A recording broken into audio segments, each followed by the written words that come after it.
안녕하세요. 오늘은 2년 뒤 우리 지역 국회의원 후보가 될 가능성이 가장 높은 사람, 바로 지역위원장 이야기를 할 겁니다.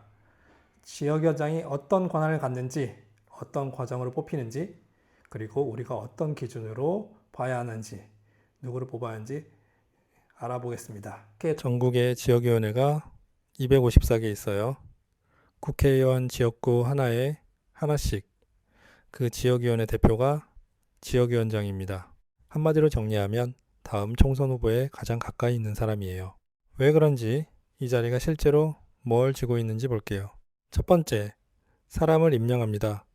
지역 사무를 총괄하는 사무국장, 여성, 청년, 노동위원회 위원장, 다 지역위원장이 직접 임명해요. 전국 당원대회에서 당대표 뽑을 때 투표하는 대의원 명단도 사실상 지역위원장이 관리합니다. 조직 안팎의 사람 자리를 다 쥐고 있는 거예요. 두 번째, 당원 명부를 관리합니다. 우리 지역권리당원 리스트가 지역위원회에 있어요. 총선 준비하는 사람들이 지역위원장 자리를 먼저 확보하려는 이유 중 하나가 바로 이겁니다. 세 번째, 시도당 상무위원회에 당연직으로 들어갑니다. 시도단위당 운영 핵심 회의에 자동으로 참여하는 거예요. 네 번째, 현수막을 걸 수 있어요. 선거철이 아니어도 더불어민주당 어디 지역위원회 위원장 누구 이름 걸고 지역에 현수막을 붙일 수 있습니다. 단체장도 지방의원도 총선 준비하는 예비후보도 못하는 거예요. 이름 알리기에서 선출직보다 유리한 겁니다. 그래서 다음 총선 후보에 가장 가까이 있는 사람이라는 말이 나오는 거예요. 지역위원장이 뽑히는 과정 두 단계예요. 먼저 더불어민주당 중앙당의 조직강화특별위원회, 줄여서 조강특위가 전국을 대상으로 후보를 공개 모집합니다. 서류 심사랑 면접을 거쳐서 지역마다 단수로 정할지 경선을 붙일지 결정해요. 경선이 열리는 지역에서는 권리당원이 직접 1인 1표로 투표합니다. 중앙당 심사 먼저, 당원 투표 그 다음이에요. 근데 여기서 하나 알아두셔야 할 게 있어요. 현역 국회의원은 자기 지역구 지역위원장을 당연직으로 맡습니다. 민주당이 175석 이상이니까 그 지역들은 처음부터 경쟁 대상이 아닌 거예요. 그러니 공모 대상 자체가 줄어드는 건 어느 정도 당연한 구조입니다. 그렇다 해도 이번에 실제 경선이 열리는 곳은 전국에서 11곳에 불과하다는 얘기가 나와요. 심지어 조강특위 면접까지 통과한 후보가 단수 인준으로 탈락하자 이건 당원 주권에 위배된다며 반발하는 지역도 있고요. 중앙당을 원망하고 상심한 당원들 목소리도 곳곳에서 나오고 있는 게 사실입니다. 물론 당 입장에서는 이유가 있어요. 지역 내부 싸움을 줄이고 조직을 안정적으로 유지해야 다음 총선에서 이길 수 있다는 거죠. 무조건 나쁘다고만 볼 수는 없습니다. 다만 그 전략이 당원의 선택권을 좁히는 방식으로 작동한다는 건 당원으로서 알고 있어야 합니다. 자, 그러면 솔직한 얘기를 좀 드릴게요. 지역위원장 권한이 이렇게 큰데 그럼 잘못하면 어떻게 되냐고요? 사실 딱히 방법이 없습니다. 국회의원은 선거로 심판받잖아요. 단체장도 마찬가지고요. 근데 지역위원장은요, 임기 끝나면 다시 조강특위가 검토해서 결정합니다.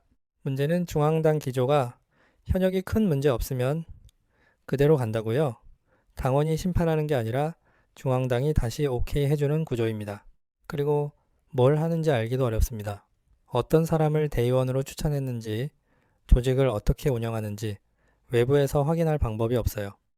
국회의원 의정활동은 그래도 찾아볼 수라도 있는데 지역위원장은 그런 창구 자체가 없습니다. 불만 있으면 어떻게 하냐고요? 시도당이나 중앙당에 민원 넣어야 하는데 그걸 심사하는 것도 결국 당 내부입니다. 그나마 달라진 게 하나 있긴 해요. 22년 만에 지구당, 그러니까 지역사무소가 다시 생겼습니다. 이제 찾아갈 수 있는 공간은 생긴 거예요. 직접 만나서 물어보고 따질 수 있습니다. 완벽한 해결책은 아니지만 아무것도 없는 것보다는 낫죠. 그래서 어떤 사람을 뽑아야 하나 일반 당원들에게는 이게 제일 중요한 거 아닐까요?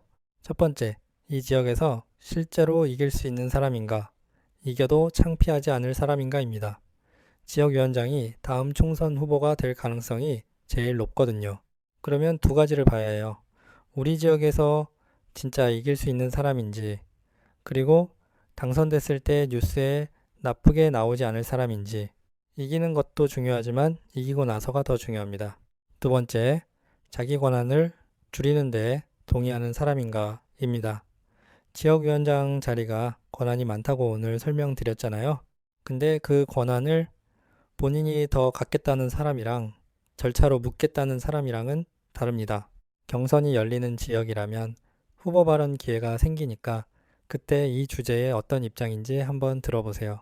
세 번째, 당원한테만 잘하는 사람인지 주민한테도 열려있는 사람인지입니다. 당원이 아닌 주민은 지역위원장이 뭘 하는지 사실 알 방법이 없어요. 근데 주민한테 열려있는 사람일수록 당원도 늘고 결국 당도 커집니다. 좋은 사람 뽑는 게 우리 지역에도 당에도 이득이에요. 지역위원장이 누가 되느냐는 단순한 당내 행정 문제가 아닙니다.